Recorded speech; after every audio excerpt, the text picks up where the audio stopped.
MBBS इन Uzbekistan पर हमें बहुत सारे सवाल मिल रहे हैं, इसलिए इस वीडियो में मैं आपके सभी सवालों के जवाब दूंगा। और अगर आपको कोई सवाल रह जाए तो उसे कमेंट बॉक्स में जरूर लिखिएगा। आप हमारे व्हाट्सएप कम्युनिटी में भी जुड़ सकते हैं, जिसका लिंक डिस्क्रिप्शन बॉक्स में है, जहां एडमिन्स आपके सभी सवालों के जवाब देंगे। हेलो एवरीवन, आपको अपने चैनल ट्यूटलेट स्टडी पर स्वागत करता हूँ। मेरा नाम डॉक्टर विघ्नेश नाडार है। सबसे ज्यादा पूछे जाने वाले सवाल ये है, क्या उज्बेकिस्तान एनएमसी गाइडलाइंस फॉलो करता है? लाइसेंस मिलेगा या नहीं और कैसे मिलेगा? बजट कैसे होगा और टॉप यूनिवर्सिटीज कौन कौन सी हैं? क्या एमबीबीएस डिग्री वैलिड है इंडिया में? Entry requirements and eligibility criteria. इन सभी सवालों के जवाब जानने के लिए वीडियो को आखिर तक देखें। आज चलिए स्टार्ट करते हैं overview of the country Uzbekistan के बारे में। उज्बेकिस्तान एक बहुत ही सुंदर कंट्री है और एमबीबीएस के लिए एक ग्रेट ऑप्शन है फॉर इंडियन स्टूडेंट्स। और अच्छी बात यह है कि हमारे देश से काफी पास में है, तो अगर हम डायरेक्ट फ्लाइट भी लेते हैं तो सिर्फ 3.5 घंटे में पहुंच जाते हैं। जो भी पेरेंट्स ये सोचते हैं कि हम बच्चों को बहुत ज्यादा दूर ना भेजें, in case of any emergency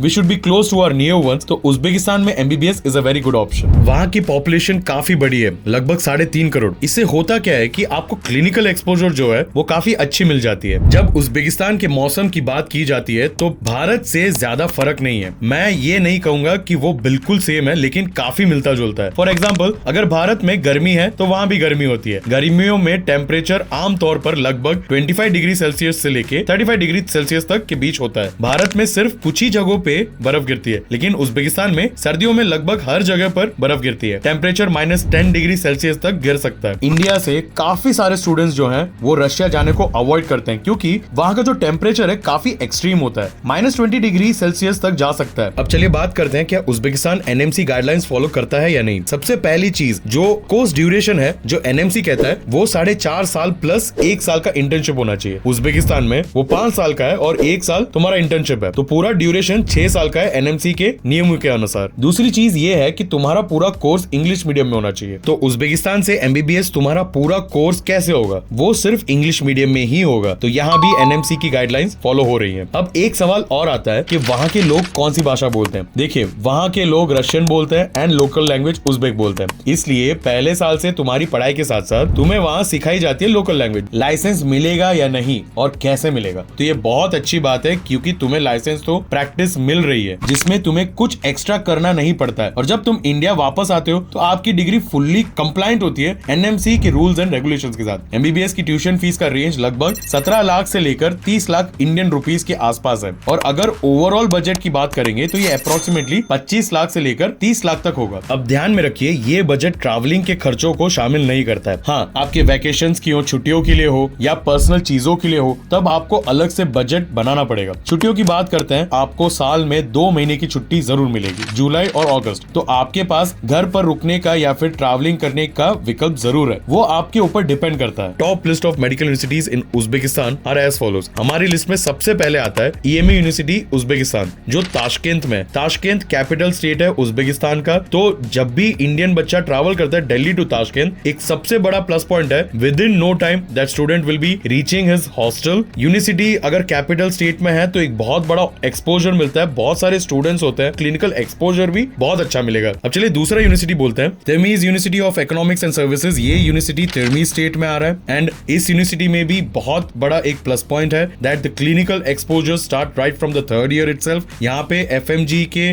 और नेक्स्ट के जो प्रिपरेशंस हैं वो 4th ईयर से ही यहीं पे करवाते हैं यूनिवर्सिटी में, ताकि बच्चे को बहुत इजीली लाइसेंसिंग एग्जामिनेशन जो इंडिया का है वो क्रैक कर सके। नेक्स्ट यूनिवर्सिटी आ रहा है ताशकेंत मेडिकल एकेडमी। फिर उसके बाद है Samarkand state medical institute, Fergana medical institute of public health, Bukhara Tashkent state medical institute. तो ये रहा एक झलक कुछ top medical universities in Uzbekistan की। अब बात करते हैं, क्या एमबीबीएस डिग्री उज्बेकिस्तान से वैलिड है इंडिया में? तो इसका आंसर है यस। जब आप उज्बेकिस्तान से एमबीबीएस डिग्री कंप्लीट करते हैं, आपको national medical commission of India NMC से एक स्क्रीनिंग टेस्ट देना होता है। इस टेस्ट को पास करने के बाद आप अपनी एमबीबीएस डिग्री को इंडिया में प्रैक्टिस कर सकते हैं। एंट्री रिक्वायरमेंट्स में आपको कम से कम 17 साल का होना चाहिए। इसके अलावा आपको 12th स्टैंडर्ड या उसके इक्विवेलेंट एग्जाम में फिजिक्स, केमिस्ट्री और बायोलॉजी में कम से कम 50% मार्क्स होने चाहिए। और है नीट आपका क्वालिफाइड होना चाहिए, इंपॉर्टेंट फॉर इंडियन स्टूडेंट्स। आपको ऑनलाइन एप्लीकेशन फॉर्म फिल करना होता है और साथ ही रिक्वायर्ड डॉक्यूमेंट्स को सबमिट करना होता है। और एडमिशन प्रोसेस के लिए आपको कोई प्रॉब्लम नहीं होगी। ट्यूटलेट स्टडी आपको end to end solution provide करेगा, आपको हर एक स्टेप बताएगा। उज्बेकिस्तान में एमबीबीएस एडमिशन कैसे लेना है आप नीचे कमेंट बॉक्स बॉक्स में भी मालूम कर सकते हैं। और अगर आपको और कोई दूसरी कंट्री जानने का सोच रहे हो, हमारे पास 25+ कंट्रीज के ऑप्शन है। आज के लिए इतना ही। अगर आपको ये वीडियो पसंद आया तो लाइक, शेयर और सब्सक्राइब जरूर करें। हम मिलेंगे अगले वीडियो में। धन्यवाद और अलविदा।